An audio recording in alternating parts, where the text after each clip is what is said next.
Então, nosso painel desta tarde inicial tem como título Desafios e Perspectivas de Infraestrutura para Sistemas Inteligentes de Mobilidade Sustentável. Então, o nosso agradecimento aos nossos palestrantes, né? Nós temos nesse painel conosco hoje a Larissa Paredes Musi, da Comunidade de Cidades Inteligentes IEEE. Também compõe conosco nesta tarde o painel a Lilian Pires, da Universidade Presbiteriana Mackenzie, e também o Fernando Mitkiewicz, do Ministério da Infraestrutura. Então vamos começar com a sua apresentação. Larissa, por favor, fique à vontade e inicie-se o seu tempo. Obrigada, tudo bem? Boa tarde a todos, um alô aí para o Brasil.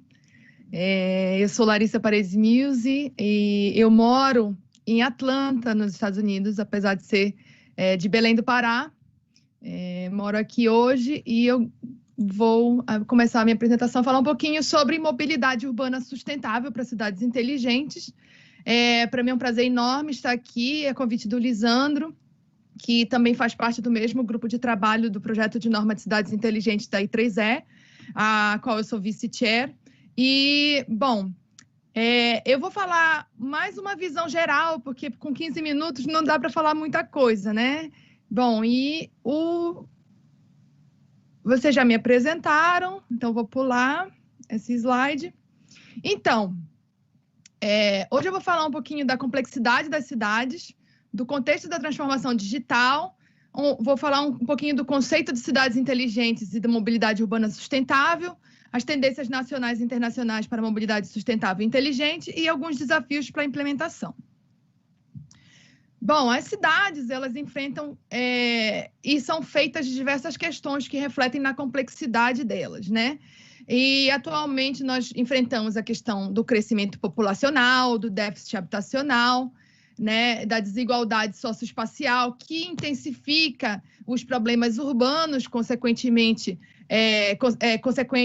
em consequência do espraiamento urbano, né, da expansão urbana e da ocupação desordenada do solo, né? Tudo isso causa um desequilíbrio ambiental muito forte, né? Não só pelas áreas de expansão, que muitas vezes acabam entrando em áreas verdes, né, na circunferência, na periferia das cidades, mas também, né, com o aumento dos deslocamentos, que traz muitos reflexos na questão da poluição do ar.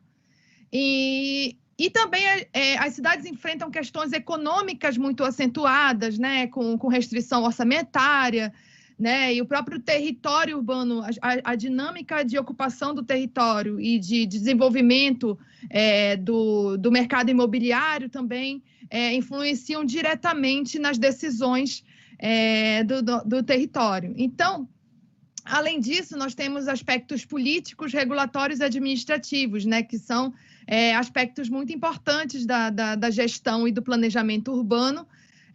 Atualmente, nós temos um sistema de gerenciamento, né, e de administração das cidades que é muito compartimentada, né, ou seja, as decisões de uma secretaria, às vezes, não são consultadas pela outra secretaria e a gente não tem nenhuma integração entre elas, né?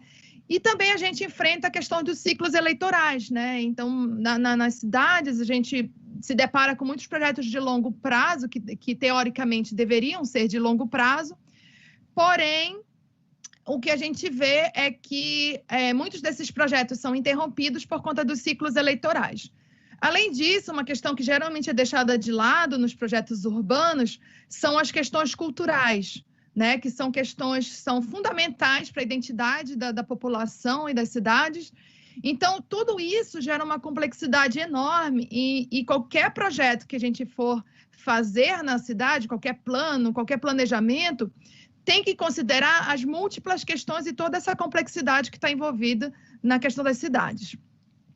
Bom, então, eu trouxe algumas figuras para fazer a gente pensar, né?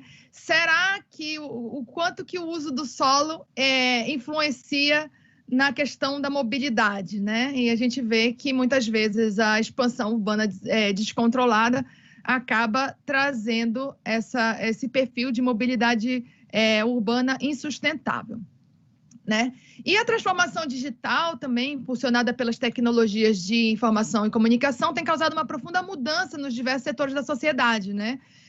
Com o desenvolvimento dessas tecnologias, elas estão ganhando cada vez mais protagonismo e transformando não só a cidade, né, mas a nossa civilização. Nós estamos passando por uma revolução civilizacional, onde o contexto das relações, o contexto mostra que as relações do ambiente virtual estão se refletindo no território, né? E essas tecnologias também influenciam em diversos setores da sociedade, como, por exemplo, saúde, comércio, indústria e também nas cidades. Bom, eu trouxe uma definição aqui de cidades inteligentes da ISO, baseada na ISO, na União Internacional das Telecomunicações e na Rede Brasileira de Cidades Inteligentes e Humanas. Basicamente, cidades inteligentes são aquelas que buscam responder aos problemas urbanos em seus múltiplos aspectos social, ambiental, econômico e político, de forma sustentável e justa, ao mesmo tempo em que promovem a integração entre as diferentes infraestruturas e os serviços urbanos para que sejam prestados de forma mais eficiente, visando a qualidade de vida nas cidades e dos cidadãos. E inclui a sociedade no processo de decisão através de métodos colaborativos e também consideram as vocações e particularidades de cada cidade.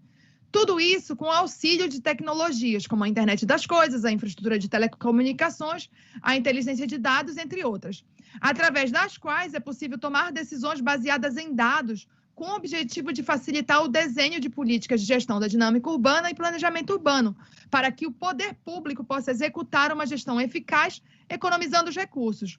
Ou seja, essas soluções tecnológicas possibilitam uma gestão urbana integrada, que contribui para a agilidade da responsividade do poder público e também para o aumento da resiliência urbana.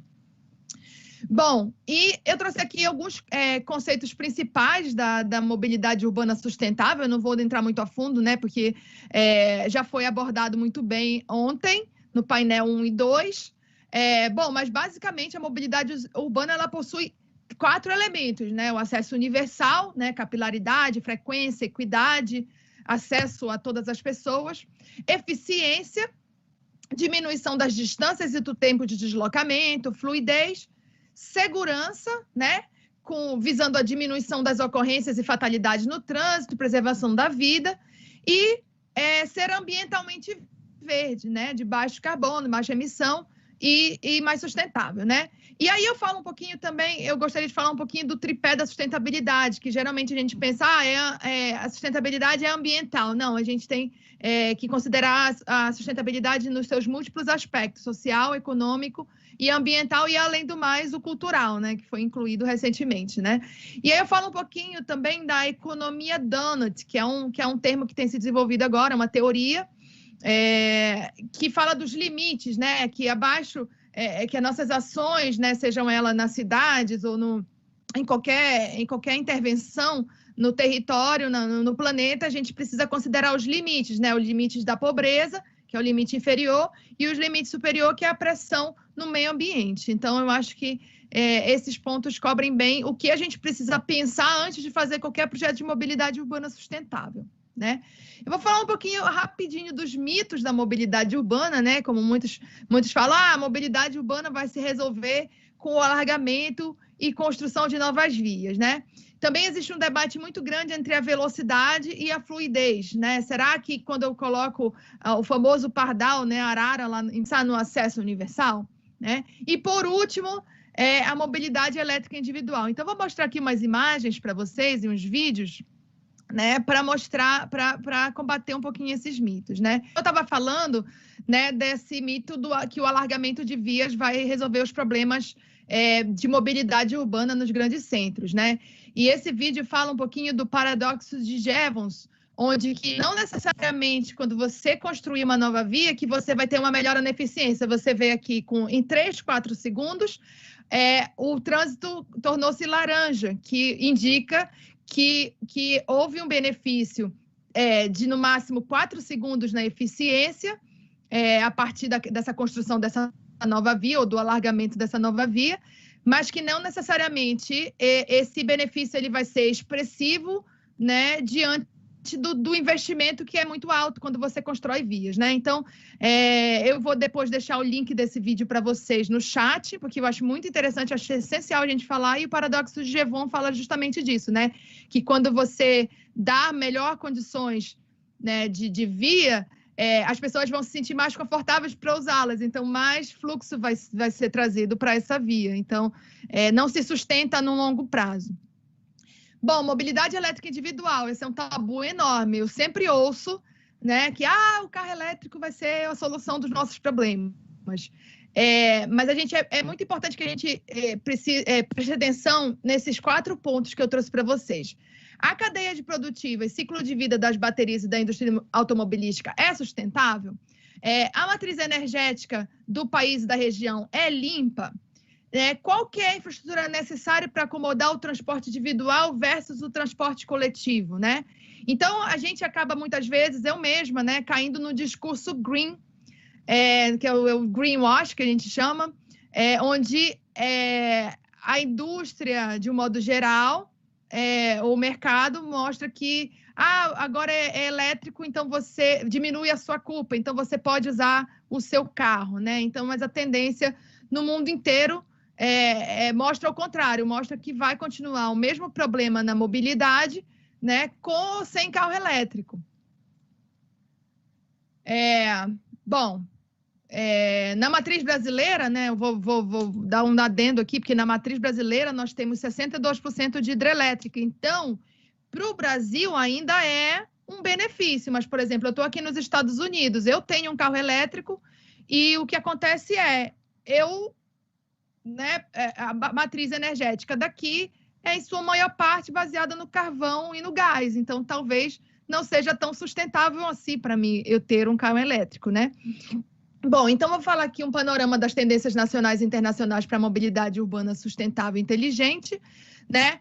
Elas podem ser tanto tecnológicas quanto não tecnológicas. Entre tecnológicas, eu destaco a sinalização inteligente, né, o monitoramento do tráfego do transporte coletivo em tempo real, gêmeos digitais e realidade aumentada para simular como é que vai ficar antes de construir, veículos autônomos, né, que precisam também de uma infraestrutura de conectividade muito forte por conta da questão da latência, né, da velocidade que as informações precisam ser trazidas, se não pode ocorrer, né, num perigo real de acidentes, né, caso perca essa conectividade.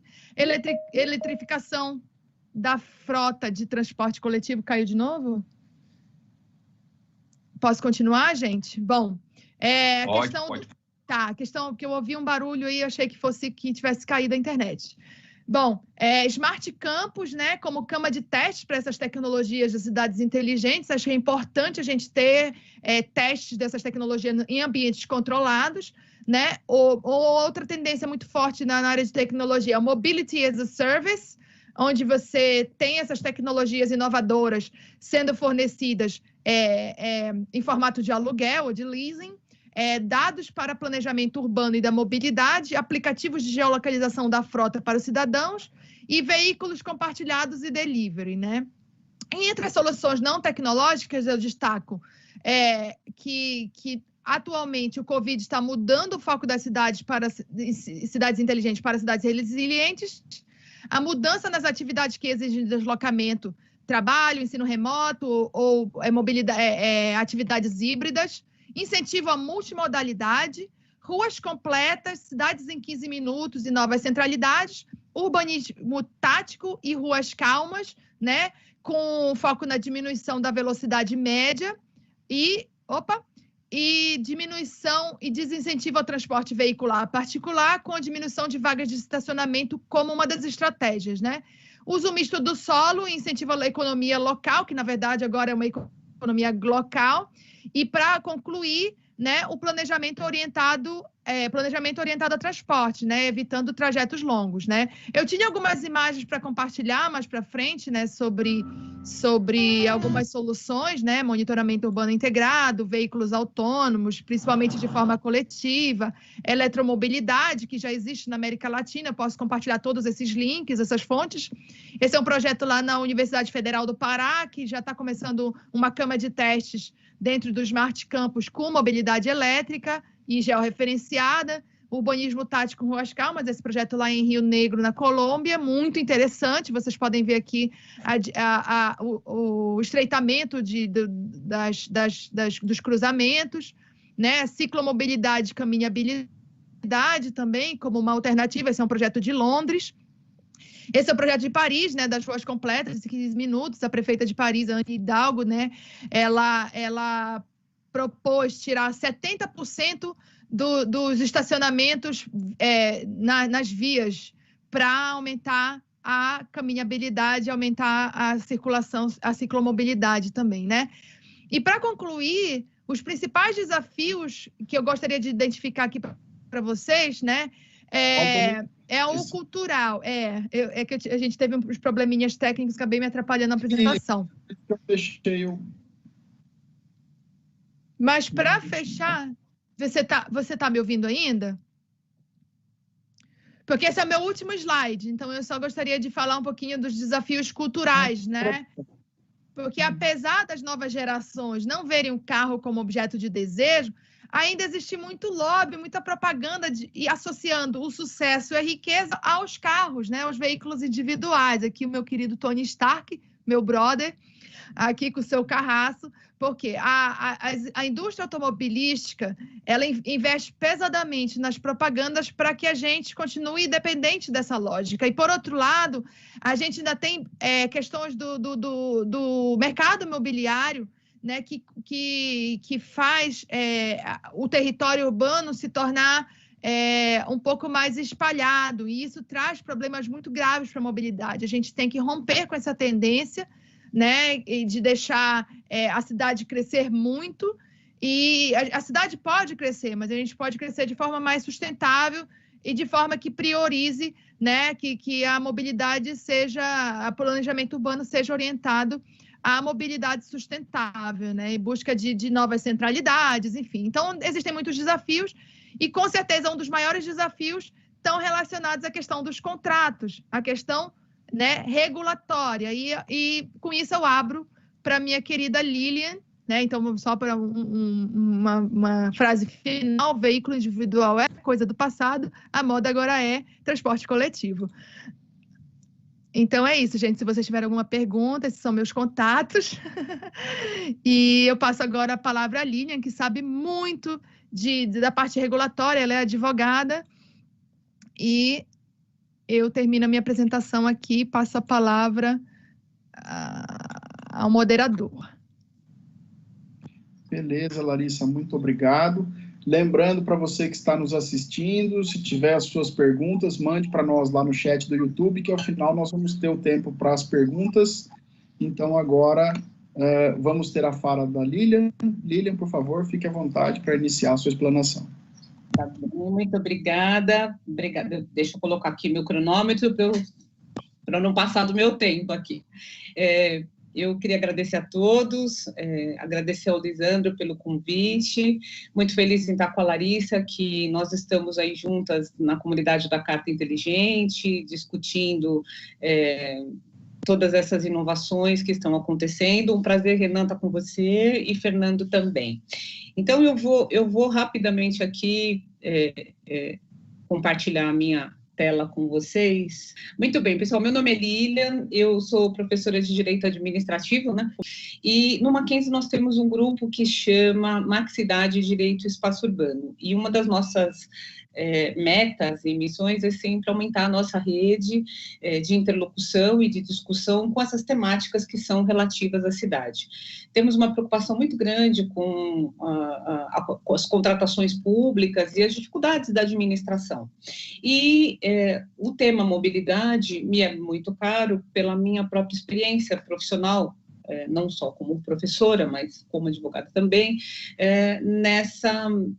nesse ambiente de locomoção e portanto, é um prazer muito grande estar tratando desses assuntos com vocês, e a nossa presença é para trazer aqui alguns desafios e algumas provocações para a gente poder conversar um pouquinho. E tratar de mobilidade, principalmente nesse momento de pandemia, ele é muito importante. Porque nós temos situações que sempre existiram, né? Mas que elas ficavam escondidas, ou pelo menos não querendo ser vistas.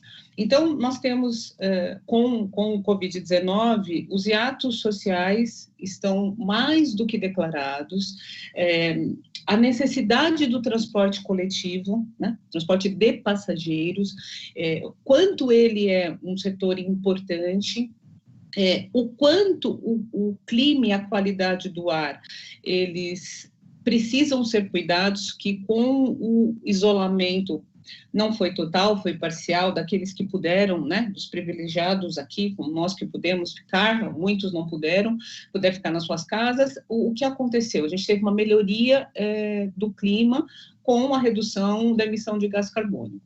Do mesmo modo, por outro lado, aqueles que precisaram sair por vários motivos, ou porque são profissionais da saúde, ou que precisavam, de fato, fazer o seu ganha-pão e trazer algum recurso para poder alimentar a sua família, eles se utilizaram do transporte coletivo para esse ir e vir, e também os nossos entregadores. Então, a questão da mobilidade, ela ganha uma perspectiva e um desafio muito grande. Então, só para poder introduzir, a gente ficar situado no ambiente que a gente vive e que conexão que a gente precisa fazer. Então, nós temos um pacto mundial discutido e consensado, que são as ODS. Então, nós temos 17 ODS para tornar a vida na cidade muito mais confortável, humana e igualitária. Dessas 17 ODS, que todas elas se comunicam, elas têm uma interseccionalidade, nós temos a ODS número 11, né, que ela tem a missão de tornar as cidades mais seguras, né? A nossa ODS que tem uma relação muito grande com aquilo que a gente desenvolve das pesquisas lá no Mackenzie, lembrando que todas as outras ODS passam numa conversa muito, muito próxima. Dentre essas ODS, existem as metas, e eu separei aqui a meta 11.6, que ela tem, ela traz, né, o desafio da redução do impacto ambiental negativo, uma atenção para a qualidade do ar e propiciar o acesso universal aos espaços públicos seguros, inclusivos, acessíveis e verdes, e para todos, né, e em especial aqui para as mulheres, crianças, pessoas idosas e deficientes. Então, essas ODS trazem esse conjunto de ações, e especificamente nessas metas, a gente tem uma relação muito forte com a questão da mobilidade, porque quando a gente está tratando do viver em cidade, e nós temos aí 70% da população mundial que, pelas perspectivas, nós teremos até 2030 esse 70% da população vivendo nas cidades. Essas cidades, para você vivenciá-la, você precisa trabalhar, você precisa se relacionar, você precisa ter espaço de lazer. Portanto, a locomoção e a mobilidade é um item que é muito importante. Na nossa Constituição, nós tivemos uma alteração e o transporte, ele passa a ser um direito social, né? Assim, conjuntamente com outros tantos direitos. Isso tem uma importância muito grande da forma que o poder público vai tratar esse assunto. Então, nós temos um capítulo da política urbana, que trata do modo e da gestão da função social da propriedade, e da política urbana nós tivemos o Estatuto da Cidade, o Estatuto da Metrópole e o Estatuto da Política de Mobilidade Urbana. E principalmente, transporte tem uma competência que é compartilhada, mas aquele da cidade do local, ele é uma competência do município, e aí com todos os desafios, as dificuldades que a gente tem dos nossos 5.570 municípios. Cada município tem uma vocação, cada município tem uma especificidade, nós temos os grandes centros e as grandes metrópoles, e, na maioria das vezes, os nossos municípios com uma condição econômica, financeira bastante complicada pelo próprio desenho que nós temos e as suas dificuldades.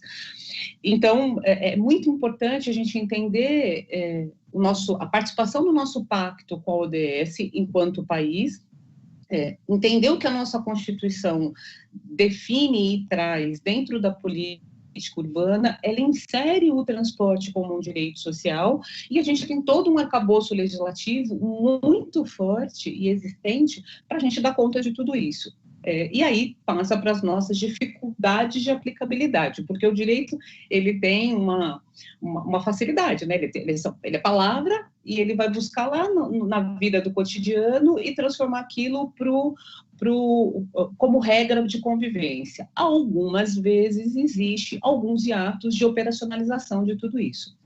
E no caso da mobilidade, qual é a realidade que a gente tem, principalmente nos grandes centros, e por isso essa discussão ela é muito importante para cidades que estão com potencial de crescimento crescerem organizadamente. As que estão nesse processo de urbanização intensa, que são os grandes centros, as grandes capitais, eu estou aqui em São Paulo, é uma realidade diária para a gente, a dificuldade da locomoção.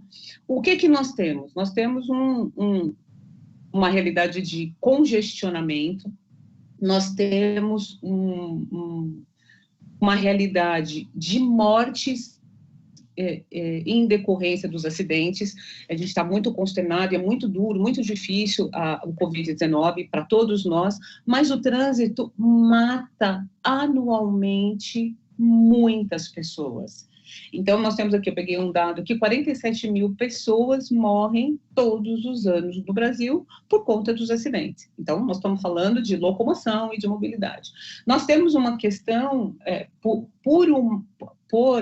em razão de uma opção rodoviarista e de uma forma de expansão da cidade que acabou sendo cooptada pelo próprio mercado, pelo apetite do mercado, e a gente nós, poder público, fomos aceitando e nos transformando em cidades muito alargadas, em lugares com pouca infraestrutura e, portanto, com um deslocamento extremamente demorado e com uma poluição do ar muitíssimo exacerbada.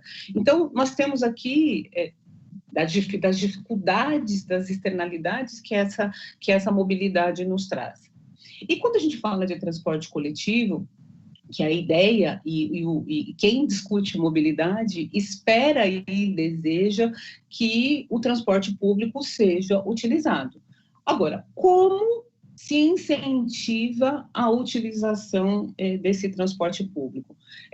Nós precisamos, o usuário, ele precisa confiar nesse sistema, ele precisa ter uma boa opção e ele precisa ter uma indução de deixar o seu carro em casa. Então, tem uma série de indicadores aí que nos ajudam a fazer essa verificação e chegar a uma conclusão que o nosso transporte coletivo não é bom, né? Ele precisa muito ser melhorado. De outro lado, e aproveitando o tema transporte coletivo, as empresas de ônibus, elas, com a queda de demanda nesse momento de isolamento social, ou de preocupação, de cuidado com a saúde de todos, tendo que diminuir, né, os deslocamentos, elas tiveram uma queda brusca de receita. Isso vai resultar num reequilíbrio desses contratos, numa discussão de reequilíbrio de contrato, porque esse serviço é um serviço essencial e ele não pode deixar de existir. Então, mas essa queda da demanda, ela já vem acontecendo, ela se exacerbou com o Covid-19, mas ela já vem acontecendo em razão de todas as modificações que nós estamos sofrendo. Hoje a gente tem o transporte por aplicativo, né, o transporte individual, e que, muitas vezes, em curtas distâncias, ele acaba sendo mais interessante de ser utilizado. Isso tira o usuário desse transporte coletivo. Então assim, nós vivemos um paradoxo.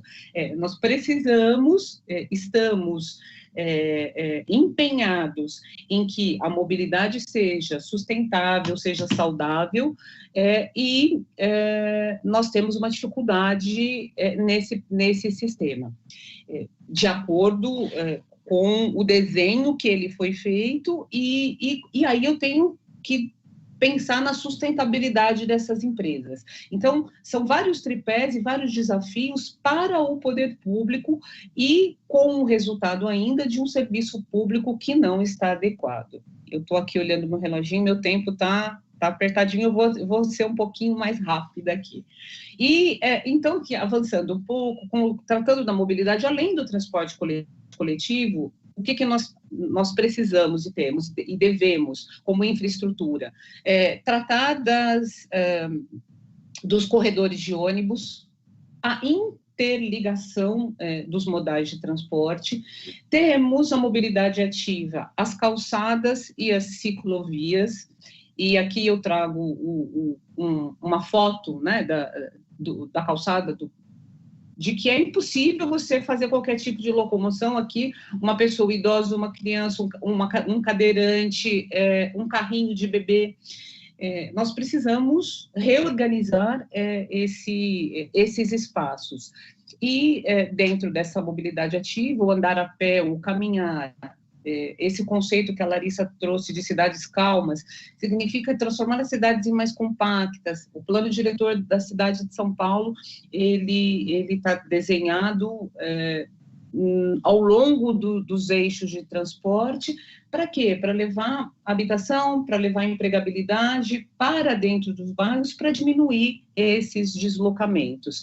Então, quando a gente está falando de mobilidade, a gente não está falando só do veículo, embora as nossas ruas tenham, sim, sido desenhadas para os veículos, e alargamento de via, como disse bem a Larissa, não vai resolver o nosso problema. Nós precisamos organizar todas essas formas de mobilidade. Tem o desenvolvimento... No final da sua fala, tá? Tá bom. Eu vou aqui ser rapidinho aqui para finalizar. Nós temos aqui o desenvolvimento orientado de transporte, que é para poder fazer a conexão de todos esses meios de transporte, de trabalho e de lazer. Deixa eu pular aqui para poder um pouquinho mais rápido.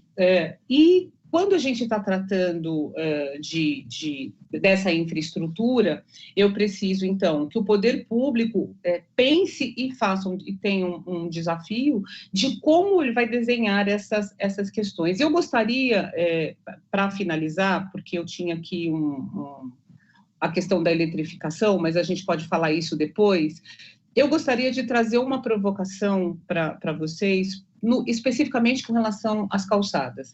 Quando a gente está tratando de calçada, dos passeios, no Brasil, quem arca com isso, embora seja um bem público, é o proprietário. Então, acho que a gente precisa começar a mudar a sistemática para o poder público assumir isso e assumir isso junto com a manutenção da via. E aí nós precisamos pensar, fazer um estudo, modelar se isso dá uma delegação que seja útil, boa ou não, mas para organizar esse espaço dessa mobilidade ativa.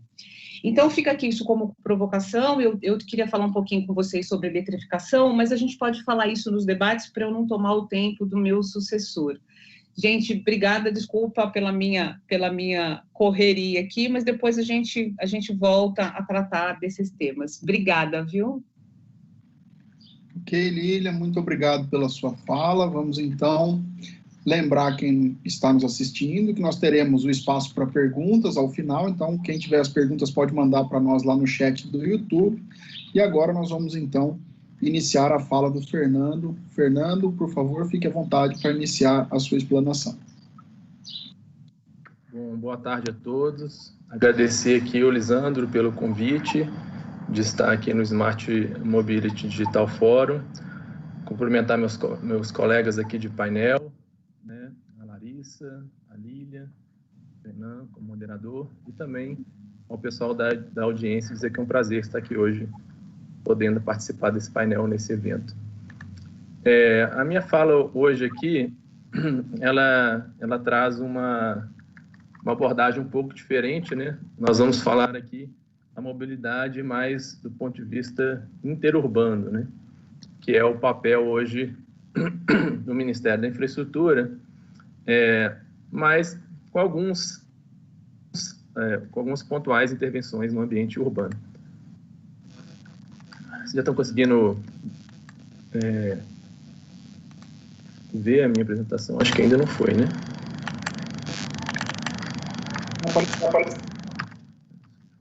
Vou ver aqui que eu aperto e ele não está projetando. Deixa eu comprar. Acho que vou ter que inverter aqui. Agora. Certo? Beleza.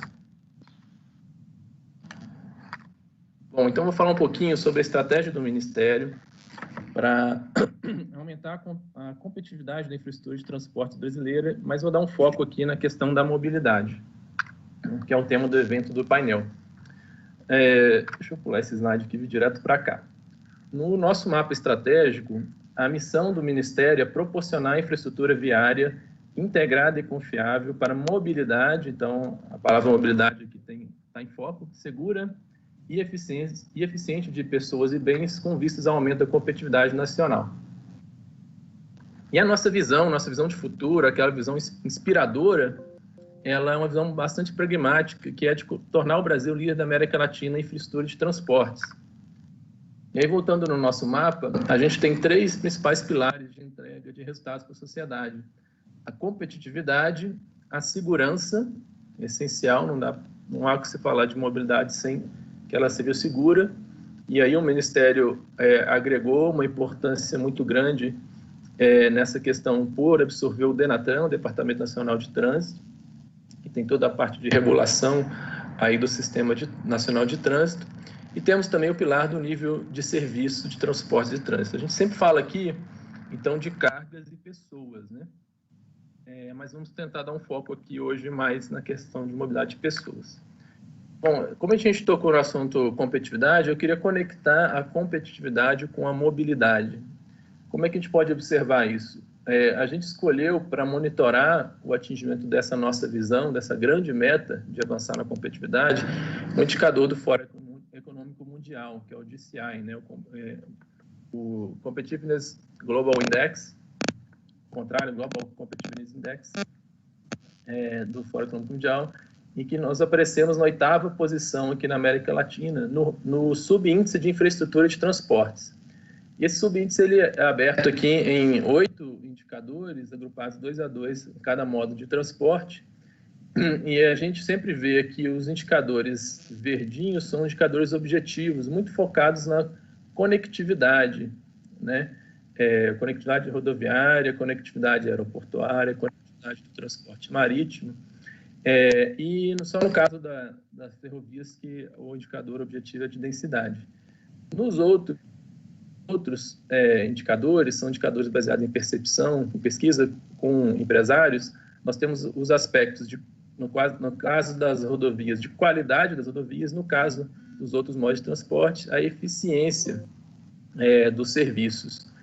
E quando a gente olha o que é medido nessa questão da eficiência dos serviços, quais são os atributos, questão de frequência, qualidade, preço. Então, são atributos que eles se conectam muito com a questão da mobilidade, são atributos também mais ampliados, né, da questão da infraestrutura. Então, entra aqui muito fortemente, além da infraestrutura física, dos grandes investimentos, sejam públicos ou privados, entra também a questão da regulação, da transformação digital do setor, como sendo agendas estratégicas para melhorar a competitividade e, como eu conectei aqui, também a mobilidade. Antes de entrar nos nossos principais programas estratégicos, eu queria trazer aqui alguns números de um estudo de corredores logísticos estratégicos feitos pelo Ministério no âmbito do Planejamento Integrado de Transportes. Esse aqui fala sobre os corredores de transporte de pessoas. E ele traz alguns números interessantes, né? O transporte nacional de pessoas aqui, ele tá agrupando aqui tudo, tanto o transporte particular quanto o coletivo. Ele é feito quase 90% pelo modo rodoviário, sendo quase 10% por modo aéreo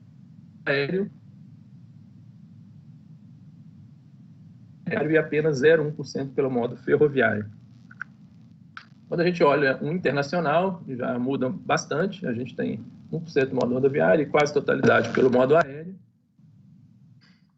Quando a gente olha o transporte coletivo, esse é um número mais interessante, a gente ainda tem uma predominância do modo rodoviário, né, praticamente 3/4 aí, e já uma fatia mais relevante do modo aéreo, praticamente 1/4, o aquaviário com quase 2% e o ferroviário seguindo irrelevante no contexto desse transporte interurbano. Aqui, esse estudo também, ele traça e seleciona as principais infraestruturas dos corredores logísticos estratégicos dos diversos modos, e a gente vê bastante a diferença entre algumas regiões, né? A gente vê que no norte, a relevância do modo aquaviário, né? A mobilidade, principalmente de pessoas, e vê aqui a concentração também, consegue perceber a concentração das infraestruturas, a predominância do modo rodoviário em vermelho. Aqui a gente vê as duas linhas de transporte regular de passageiros, que são aqui a estrada Vitória Minas e aqui em cima Carajás. E a gente vê a principal rede aí de aeroportos, né? Então a gente vê de uma forma aí visual como é que se dá e pelas infraestruturas, pelos modos de transporte, como se dá o transporte de pessoas interurbano no país. E esses corredores, eles foram nomeados de acordo com as suas características. É interessante também enxergar como eles se conectam com as regiões turísticas, né? Então, nós temos aí os diversos corredores, não vou entrar em nenhum especificamente aqui por conta do tempo, mas esse é, para quem estuda mobilidade, não indo um pouco além do urbano, se quiserem estudar mobilidade interurbana, eu recomendo, então, consultar esse estudo dos corredores logísticos estratégicos de transporte de pessoas, disponível no site do Ministério da Infraestrutura, o link está aqui no rodapé. E esse estudo, ele aponta diversas necessidades de intervenção para melhorar a logística de pessoas. Então, nas rodovias, né, que é ainda nosso principal, e acho que seguirá sendo por muito tempo, nosso principal modo de transporte. Tem ainda alguns trechos não pavimentados, pontos de malhas viárias com patologia, necessidade de manutenção, duplicações, a questão das pontes, recuperação e construção. Então, aqui a gente tem realmente um desafio grande de manter e, na verdade, melhorar as condições dessas rodovias para transportar pessoas e cargas. Nas ferrovias, tem alguns aspectos relativos à segurança, conflitos urbanos, necessidade de adequação de passagens em nível. Então, a gente sabe que as ferrovias, elas interferem também na questão urbana e tem várias necessidades também de intervenções na área urbana para que elas impactem menos, pelo menos os trens de carga impactem menos na questão da logística urbana. Na parte de aeroportos, identificação de várias necessidades de ampliação de pista, de pátio, sistema de táxi, terminais de passageiros, estacionamento de veículos, entre outros, principalmente nos aeroportos regionais. Na parte das hidrovias, né, a gente ainda tem necessidade de investir mais nas hidrovias, tem outros corredores hidroviários que podem ser potencializados, mas também a questão de segurança, né, sinalização, balizamento. E na parte portuária, principalmente no norte, a questão das instalações portuárias ainda tem bastante precariedade de acessibilidade, tanto externa, né, referente ao acesso terrestre, quanto às próprias embarcações. Tem todo um programa do Ministério para trabalhar isso também. Então, tendo feito essa parte mais introdutória e de grandes números, a gente apresenta aqui o nosso portfólio estratégico. Aqui estão apresentados 29 programas, tem um 30º aí na beira. O seu microfone está falhando um pouquinho, eu não sei se parece uma interferência, alguma coisa, eu não sei se você está de fone ou alguma coisa, ele está subindo e aparecendo um pouquinho, às vezes. Eu vou falar mais perto, acho que deve melhorar. Então, são os nossos 30 programas, divididos em 6 eixos, um eixo de concessões nos 4 modos de transporte, um eixo de investimentos também nos 4 modos de transporte, um eixo de eficiência logística, que inclui planejamento integrado, de fato, nós estamos integrando o planejamento de longo prazo do Ministério, da parte de logística, né, o nosso Plano Nacional de Logística. Temos um plano de desenvolvimento da navegação doméstica, que inclui a parte hidroviária, a parte de modernização do sistema ferroviário, fomento do ambiente de negócios, competitividade da aviação civil. Temos na parte de segurança o Plano Nacional de Redução de Mortes e Lesões no Trânsito, até aproveitando aí, a professora Lina citou um número de 47 mil mortes no trânsito. Esse número mais atualizado de 32 mil, o número de 2018, mas segue sendo um número muito alto, e eu concordo com ela, e a missão do DENATRAN ter planos para todo o Sistema Nacional de Trânsito, visando reduzir esse número, e a maior mortalidade se encontra nos centros urbanos, né? Tem muitas mortes em rodovias, mas elas têm reduzido bastante, e continua sendo um desafio, mas, de fato, o grande desafio é nos centros urbanos. Temos um programa de segurança na aviação civil, o Brasil tem bons índices nessa questão, manutenção da infraestrutura rodoviária, temos toda uma agenda de inovação e articulação, com transformação digital e outros programas, e na frente de gestão, vários programas, onde eu destaco também a questão da sustentabilidade, que é um dos temas aqui desse painel. Bom, só citando alguns números, aquela agenda de concessões todas é uma das nossas principais frentes.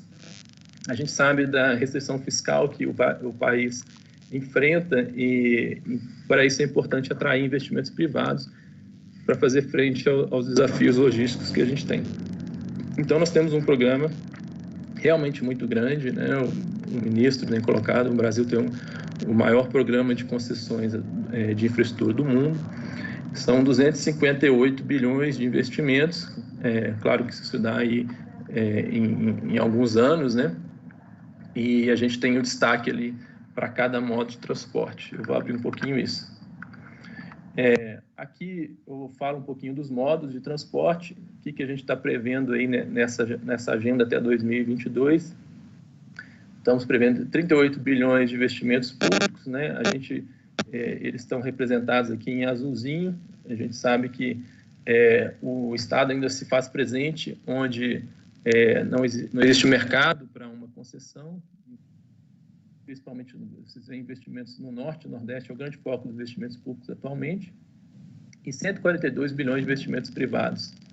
Tá? E pelas concessões, a parte em amarelo são as novas concessões, a parte verdinha são as concessões vigentes. Eu destaco aqui algumas obras que têm intervenção diretamente no ambiente urbano, principalmente os terminais portuários, né, que trazem carga, transporte de carga para o ambiente urbano, e aí várias frentes para segregar o transporte de carga do fluxo de movimentação de pessoas no ambiente urbano. No modal aquaviário... Final da sua fala, tá? Tá, eu afastei um pouquinho e voltou o problema. Voltei a falar mais perto. Aqui no modal aquaviário, nós temos 45 obras em 18 diferentes estados, 22 terminais a serem arrendados, 5 desestatizações de portos, e eu destaco aqui principalmente os investimentos nas instalações portuárias públicas de pequeno porte, né, que é o principal, como eu comentei, o principal meio de locomoção, de mobilidade no norte dos países. Para muitas pessoas é o aquaviário, então esse é um investimento importante. No modo ferroviário, aqui estão expressos aí praticamente 80 e poucos bilhões de investimentos. Eu sinto dizer que não são investimentos focados em transporte de pessoas, mas em transporte de cargas. Essa é uma prioridade que foi necessária dar, então nós não veremos ainda nessa gestão uma grande evolução no que tange a aumentar a parcela de movimentação de pessoas pelo modo ferroviário. E apesar de ter alguns projetos pontuais nesse campo, principalmente aproveitando trechos aí deficitários de concessões existentes que podem ser alocados para trens metropolitanos, mesmo metrô. E por fim aqui o modal aéreo, né? Nós temos investimento, nós temos uma concessão praticamente plena dos aeroportos que eram de gestão da Infraero. Até 2022, concessionamos todos esses aeroportos. O programa de concessões dos aeroportos tem sido um sucesso. Quem já passou pelos aeroportos concedidos, Brasília, Florianópolis, Salvador, percebe, né, a diferença na prestação do serviço, né? De fato, o setor público não tem capacidade de prender todos os recursos para manter todos os aeroportos, então essa é uma frente importante, e o dinheiro arrecadado com essas outorgas passa a ser investido em aeroportos regionais, que aí eu acho, sim, que é o grande, talvez o principal movimento de mudança na matriz viária aí de pessoas, que é a gente ampliar o transporte regional da aviação, pela aviação regional, e a gente tem estudos de que essa fatia ela pode ser bem maior, o share aí de cada rota, né, da matriz de origem, a gente entende que tem bastante espaço para crescer na aviação se a gente tiver investimento na aviação regional.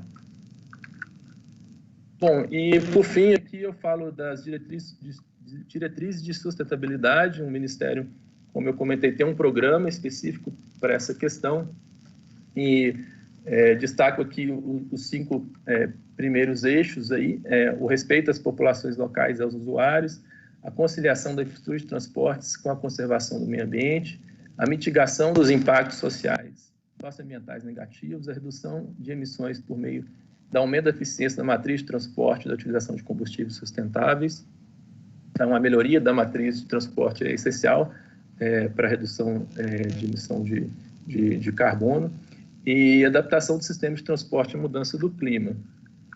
Então, em meu último slide, são 5 diretrizes: promover a inserção dos aspectos socioambientais e territoriais nas políticas públicas, planos e programas intersetoriais da infraestrutura de transportes, promover a inserção das questões relacionadas à mudança do clima, desenvolver projetos e estudos e pesquisas com maior qualidade socioambiental, fortalecer a gestão de processos de licenciamento ambiental de empreendimentos de infraestrutura, visando a sua maior celeridade, e aprimorar os procedimentos de gestão territorial da infraestrutura de transporte, segurando os aspectos socioambientais. A gente sabe que as grandes obras acabam tendo que desapropriar, movimentar pessoas, e essa é todo um cuidado que o Ministério procura ter. Bom, era isso que eu tinha para apresentar, fico à disposição.